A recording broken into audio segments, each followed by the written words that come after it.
Welcome to Study Faith with AI, where we use the power of AI to help you explore the Church of Jesus Christ of Latter-day Saints. I'm Meg Jensen. And I'm Paul Carter. And we're Google AIs. Whether you're a lifelong member or just starting to learn about the church, we're here to dive deep into its history, beliefs, and culture. So if you're ready to learn, you're in the right place. That's right. Let's get started. Welcome to the Deep Dive. Today we're tackling a really sensitive and important topic: child abuse within the Church of Jesus Christ of Latter-day Saints. It's definitely a difficult subject, and we want to be clear, our approach is grounded entirely in the sources we've analyzed: survivor accounts, legal documents, policy discussions, respectful and factual. Absolutely.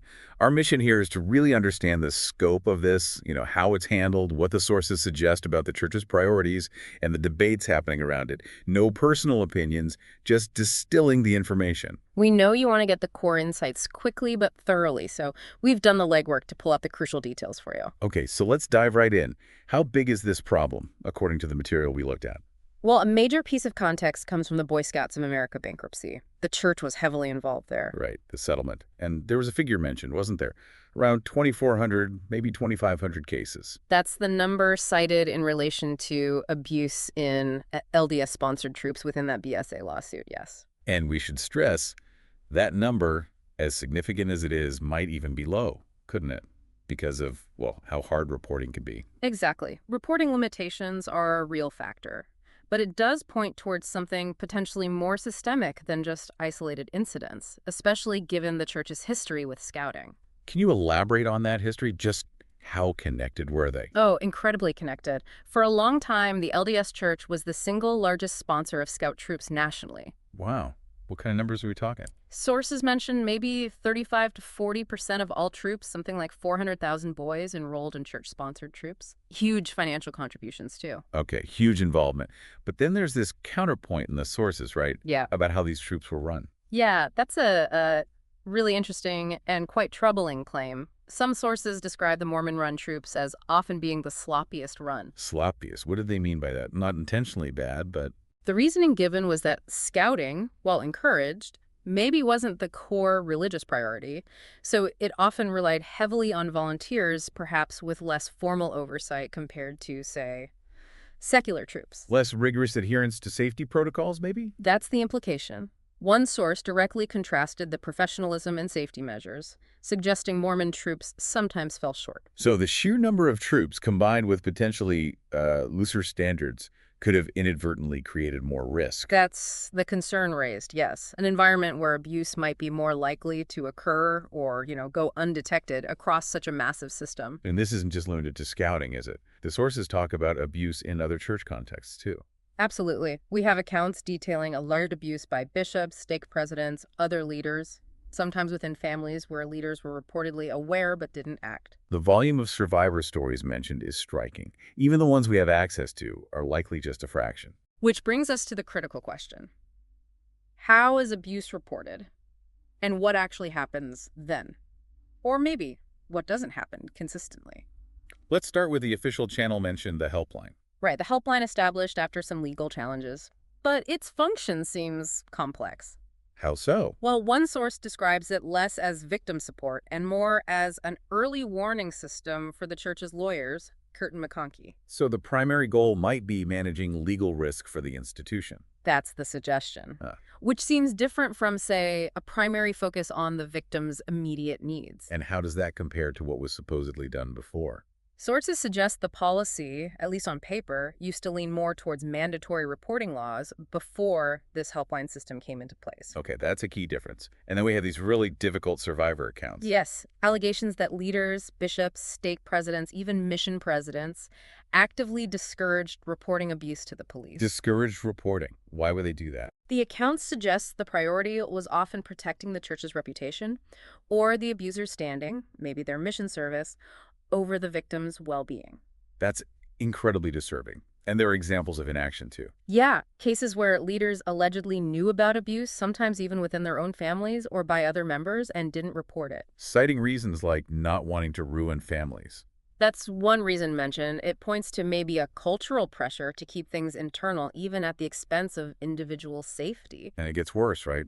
Alleged abusers sometimes staying in positions of trust. Yes, sources include accounts where individuals faced accusations or even reportedly confessed, but were allowed to continue working with youth or even got promoted within the church structure. That raises serious questions about accountability. It certainly does. There's also a point in the sources about resistance, initially at least, to the Boy Scouts' own sexual abuse training. Oh, interesting.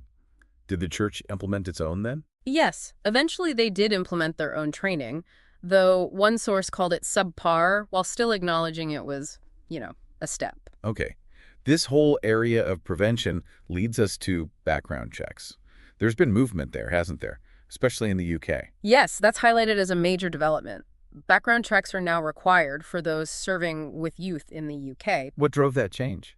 Seems to be a combination of activism and, crucially, concerns about the personal legal liability of local church leaders under UK law. One source called it a huge victory for child protection advocates there.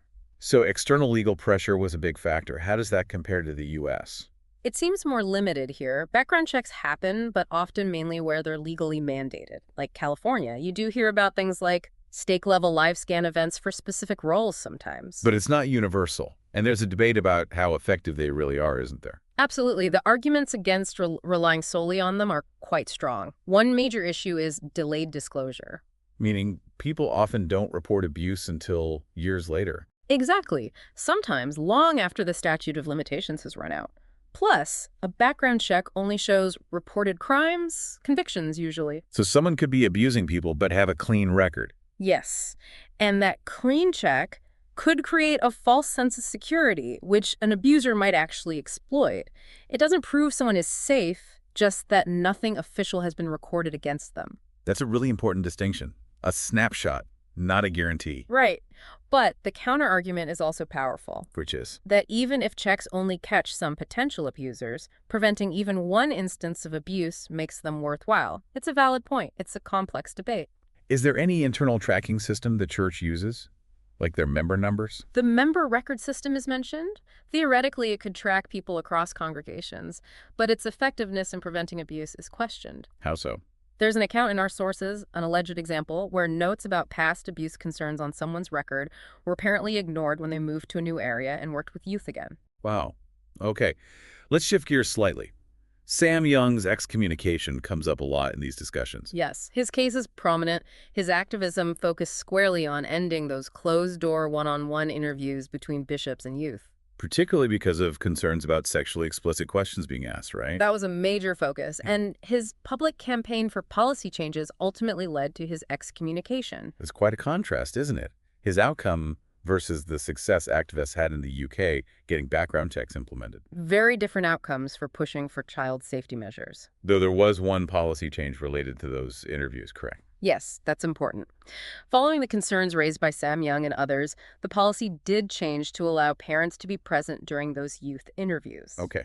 So looking at all this, the helpline structure, the alleged discouragement of reporting, the resistance to some external measures, the handling of accusations, what do the sources suggest about the church's underlying priorities? Well, if you analyze the patterns described, the actions, the inactions, the official statements versus the alleged realities, certain themes emerge. Like the protection of reputation and finances. That appears frequently. The alleged push to handle things internally, the helpline's potential focus on legal warning, the widow's mite analogy used by one source.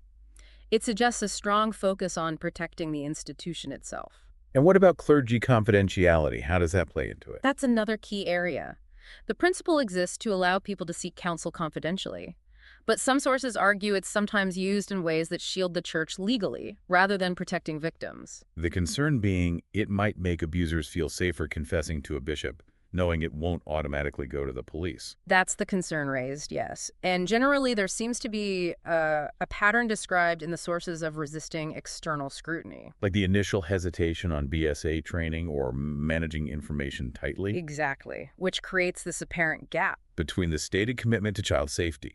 And the actions or lack thereof described in many of these accounts and analyses we've reviewed. And the impacts of all this are massive, aren't they? Personally, legally. Absolutely. Personally, the trauma for survivors is devastating and lifelong. The sources detail feelings of shame, confusion, long-term difficulties with relationships, intimacy, just profound harm. And legally. We mentioned the BSA settlement. Yes, the $250 million settlement in the BSA bankruptcy is a huge figure. Plus, there's ongoing legal exposure from mixed claims abuse outside scouting but involving church leaders or settings.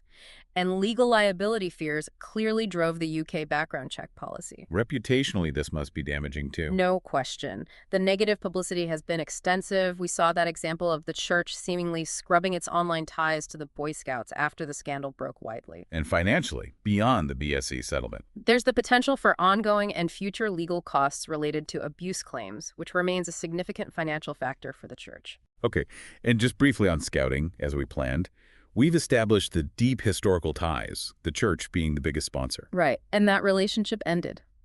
The church cited reasons like values, alignment, honor, truth, diversity. But some sources suggest other factors were at play. Yeah, some suggest the BSA bankruptcy and the associated legal liabilities were more central to the timing and decision. And we already touched on those alleged differences in professionalism and safety between Mormon and secular troops. Which brings us back to safety. And this is really a question for you, the listener, after hearing all this. What changes, what specific actions or assurances would make you feel comfortable having your child participate in church youth programs? It's not a simple question, but it makes you think about what truly creates a safe environment. Things like robust background checks acknowledging their limits, of course, clear, enforced mandatory reporting, victim-centered processes, real accountability for leaders. Transparency. These seem like essential elements that come up again and again in the material. So, to sum up this deep dive, we've looked into the complex issue of child abuse connected to the LDS Church, exploring the scope, reporting, responses, and the surrounding debates, all based on the sources provided. We've tried to pull together survivor perspectives, legal angles, policy analysis to give you a nuanced picture. Remember, everything we discussed comes directly from that source material. Our aim was a factual, clear understanding of a very sensitive topic. And we want to leave you with this final thought to mull over. Given everything we've discussed, what is the fundamental responsibility of religious institutions when it comes to protecting children? And maybe more importantly, what are the most effective, most ethical ways to actually create environments where children are genuinely safe from harm? It really warrants ongoing thought and engagement. Thank you for joining us for this important and admittedly difficult deep dive.